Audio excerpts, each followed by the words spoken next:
참 예수님, 하느님의 사람인 예언자는 구약 성서에서 보면 항상 혼자예요. 오늘 일리야를 봐도 이스라엘 사람들이 가장 예언자 중에 예언자로 꼽는 일리야를 봐도 마찬가지입니다. 가르멜 산을 중심으로 해서 북부 이스라엘이 이제 아합 왕과 그의 부인 에제벨, 이 사람들은 특히 에제벨이 자기 나라에서 가져온 그러한 바알 신을 숭상하고 있었어요. 그래서 이것을 보다 못한 엘리야는 이제 도전장을 내죠. 그래서 가르멜 산에서 이제 바알의 예언자 450명, 또 아세라 여신이죠, 신의 그거 숭배하는 사제들, 예언자들 450명이 다 모인 자리에서 그럼 누구의 재물이 하느님께서 마땅히 받을 수 있겠느냐? 너희는 그러니까 바알 예언자하고 아세라 예언자들이죠. 너희들은 너희의 신에게 바쳐라. 그래서 제단을 쌓고 거기다 제물을 바치고요. 그리고 엘리야는 자기가 제단을 바쳐서 또 그 위에다 제물을 바치고 하느님의 응답을 기다립니다. 바알과 아세라의 신의 것은 아무 응답이 없었어요. 많은 이들이 그러한 이방순에 기울어져서 오히려 바알을 배경으로 해서 하느님께 외치는 엘리야를 비웃기 시작했습니다. 혼자죠. 그러나 하느님께서는 바로 바알의 것을 들어주지 않으시고 바로 엘리야가 바치는 제물을 불태우십니다. 이렇게 해서 하느님께서 참 하느님이심을 어떤 바알이나 아세라나 이방인의 신 외에 모든 신들 위해서 바로 하느님이 유일하신 신이라는 것을 증명하셨어요. 그래서 엘리야는 백성들을 가르치면서 기손천외라는 데다가 바알이나 아세라의 그런 사제들을 거기서 처형을 합니다. 이 소식을 듣고 바로 이제벨은 아주 분노가 치밀어서 바로 엘리야를 죽이려고 하죠. 엘리야는 바로 거기서 도망을 쳐서 가르멜 산에서 브에르세벨까지도 지금 봐도 우리 자동차를 가도 엄청 먼 거리입니다. 그걸 걸어서 도망을 가죠. 아무도 없습니다. 엘리야 주위에는 아무도 없어요. 거기서 이제 브에르세바에서 광야로 나가서 호렙으로 가야 되는데 기운이 다 빠졌어요. 그리고 사막이잖아요. 광활한 사막에서 엘리야는 기가 죽어서 이제 예언자라고는 자기밖에 남지 않았는데 이제 자기는 죽이려고 그러고 자기는 아무 쓸모 짝이 없다. 조상들을 뒤돌아봐도 조상보다 나은 것도 없는 그는 한탄하면서 하느님께 그저 죽게 해달라고 해서 쌀이 나면서 잠이 들죠. 하느님이 어떤 분이에요? 하느님은 바로 그냥 지나치시는 분이 아닙니다.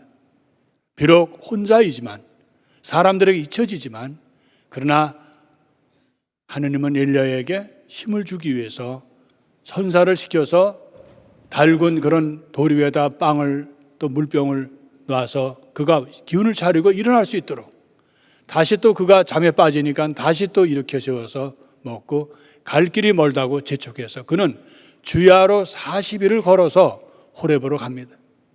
여러분 말이 그렇지 사막은 위험하고 광활하고 또 죽음이 항상 기다리는 그런 곳입니다. 그러나 엘리야는 용기를 잃지 않고 끝까지 가서 하느님을 호렙산에 와서 만납니다. 오늘 예수님께서는 바로 구약의 그런 유대인들을 배경으로 하는 그러한 빵에 대한 말씀을 하십니다. 사람들은 뭐라 그래요? 야, 저 사람 미친 사람 아니야? 왜냐하면 그의 어머니 마리아, 그의 아버지 요셉 다 잘 있는데 지가 뭐라고 하늘에서 내려온 사람이다. 또 자기는 하늘에서 내려온 빵이다.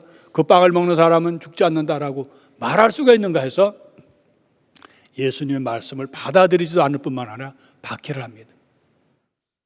그러나 예수님을 믿고 받아들이는 유대인들 많은 사람들이 또 예수님을 따랐습니다. 그러한 사람들에게는 비록 받아들이지 않는 사람은 한낱 빵으로 불과하지만 받아들이는 사람들에게는 영원한 생명의 빵이 되는 것입니다. 예수님은 그 빵을 위해서 당신께서 친히 십자가에 희생되셨어요. 십자가의 제물로 희생되셨죠. 제가 알고 있는 안드레아라는 형제가 있었는데 그는 살면서 정말 자기 직장밖에 몰랐던 사람입니다. 공무원으로서. 근데 어느 날 정년퇴직을 또 일찍 해야 됐어요.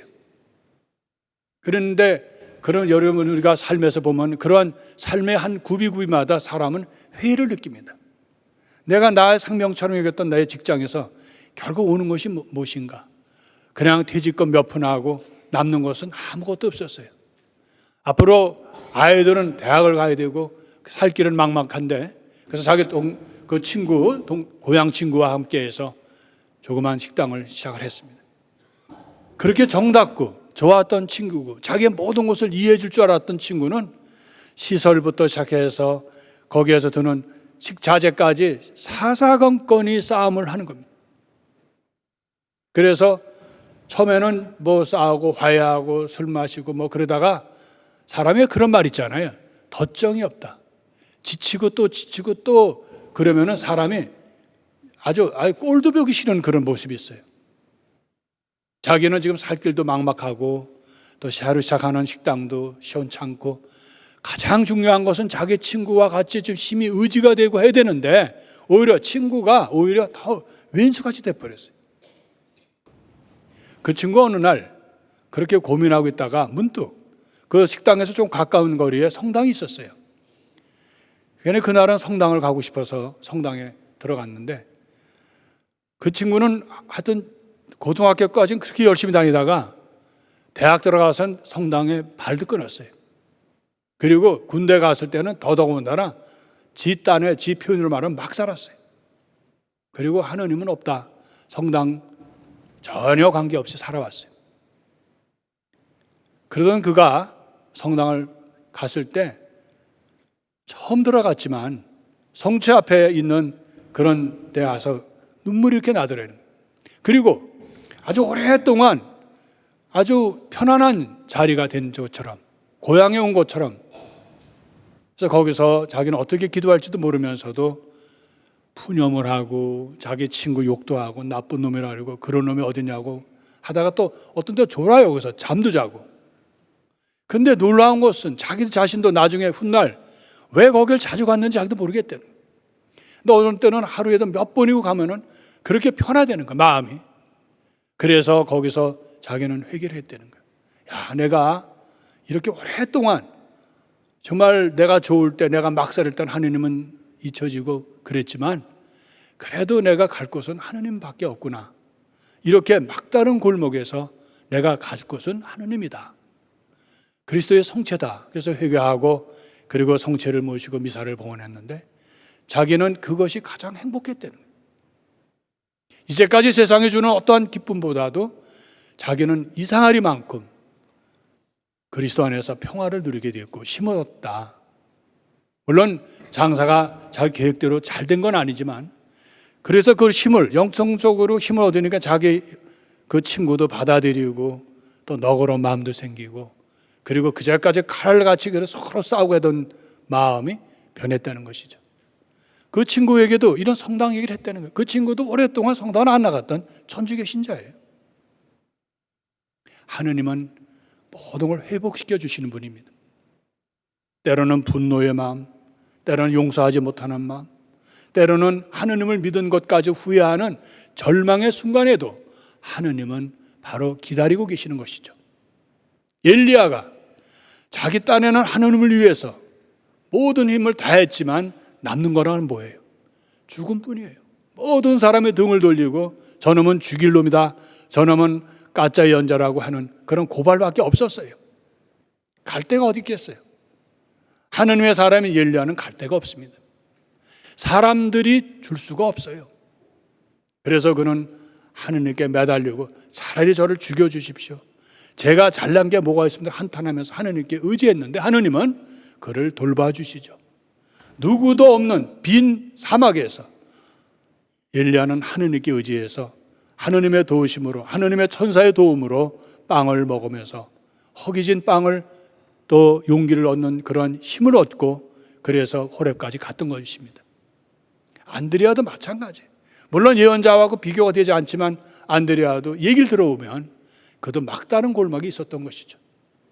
우리가 살면서 우리가 신앙인이지만 때로는 흔들거려요. 때로는 내가 신앙인이 아닌 것처럼 살아갈 수도 있어요. 오늘 사도 바오로께서는 에베소인들에게 뭐라고 말씀하셔요? 성령을 슬프게 하지 마라. 세례 때 받은 성령을 슬프게 하지 말라는 거예요. 성령을 슬프게 하는 게 뭘까요? 하느님에게 뿌리를 두는 게 아니라 인간적인 차원에서 분노하고 비방하고 헐뜯고 또 분열시키고 남을 나쁘게 해치지 말라는 뜻입니다. 성령은 분노에서 있지 않아요. 성령은 옹졸한 마음이 있는 것이 아닙니다. 성령께서는 내가 거만하고 교만한 데 있는 게 아니에요. 성령께서는 내가 바로 그리스도와 일치하는 마음, 성체 성설을 통해서 그리스도의 마음이 되는 마음, 그런 삶이 될 때 성령은 함께 해주시는 겁니다. 성령의 은사는 뭡니까? 하나로 만들어주는 거예요. 성령인가 아닌가의 은사를 구분할 때 첫 번째가 뭐예요? 분열시키느냐 하나로 만드느냐 이거죠. 하나로 만드는 것만이 성령입니다. 주님께서는 오늘 우리들에게 당신은 하늘에서 내려온 빵이라고 말씀하셨어요. 우리 초대교회에서부터 성체 성사는 아주 소중한 전례에 또 우리 신앙의 중심이 되었습니다. 하나의 신비로운 것은 어떻게 작은 빵이 어디 그리스도의 몸이 되고 아무것도 아닌 눈에 보이는 그 빵이 우리를 하나로 만들어주는지가 신비입니다. 2000년 동안 우리 교회가 성체 성사를 통해서 바로 아무것도 아닌 그런 빵이 영원한 생명의 빵이 되었다는 것은 기적 중의 기적입니다. 우리는 매일매일 미사를 하면서 기적을 체험합니다. 아무것도 아닌 빵이 우리를 하나로 묶어주고 우리를 용서하는 마음으로, 온유한 마음으로, 또 항상 사랑하는 마음으로 만들어 주신다는 사실입니다. 우리는 영원한 생명의 빵이 유대인들에게는 수군거리고 뭐 저런 사람에 대해서 저런 빵이 뭐 있어 하지만은 믿는 이들에게는, 그리스도를 사랑하는 사람들에게는 바로 이 성체 성사가 우리를 하나로 만들어 준다는 사실입니다. 우리는 오늘 주님께서 말씀하신 영원한 생명의 빵을 알아들어요. 이 지상에서 우리가 살지만 나그네의 삶입니다. 우리가 여기 영원히 있는 것이 아니에요. 그러나 성체는 우리를 이렇게 때로는 사막과 같은 이런 우리의 삶을 비춰주시고 우리를 이끌어 주십니다. 오늘 우리는 다시 한번 영원한 빵으로 오시는 우리 주님을 맞아들이고 성체 안에서 오시는 우리 주님과 일치하고 그분의 삶을 우리에게 주시는 사랑의 삶을 살 수 있는 은혜를 청하면서 오늘 미사를 봉헌하도록 합시다.